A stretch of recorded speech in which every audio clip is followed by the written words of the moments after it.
ఉప్పాడ సముద్ర తీరంలో అలల ఉధృతి అయితే కొనసాగుతుందని చెప్పాలి. గత కొన్ని రోజుల నుంచి కూడా వర్షాలు ఎడతెరిపి వర్షాలు ఉమ్మడి తూర్పుగోదావరి జిల్లా వ్యాప్తంగా కురిసినప్పటికీ ముఖ్యంగా కాకినాడ ఉప్పాడ సముద్రం ఏదైతే ఉందో తీరం వెంబడైతే రాకాసి అలలు అయితే గత 3 రోజుల నుంచి కూడా ఎగిసిపడుతున్నటువంటి పరిస్థితి ఒక పక్క కనబడుతుంది. అంతే ముఖ్యంగా ఎప్పుడు ఎక్కడ తుఫాను వచ్చినా ఈ యొక్క సముద్రం మీదే దీని ఎఫెక్ట్ ఉంటుంది. అలాగే ఉప్పాడ వద్దే ఈ యొక్క కోతకు గురవుతున్నటువంటి పరిస్థితి కనబడుతుందని చెప్పాలి.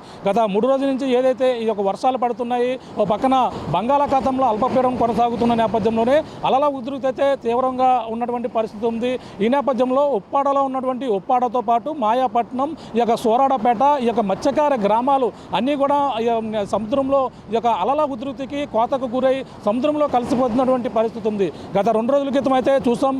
అంటే సాధారణంగా ఆటుపోటులు ప్రతిరోజు వస్తుంటాయి. అలాగే అమావాస్య, అలాగే ఏదైతే ఉందో అమావాస్య పౌర్ణమి నాడైతే మరింత ఎక్కువగా ఉంటుంది. ఈ నేపథ్యంలోనే ఈ యొక్క అలల ఉధృతికి అయితే తీరం వెంబడి ఉన్నటువంటి మత్స్యకార గృహాలన్నీ కూడా సముద్రంలో కలిసిపోతున్నటువంటి పరిస్థితి ఉంది.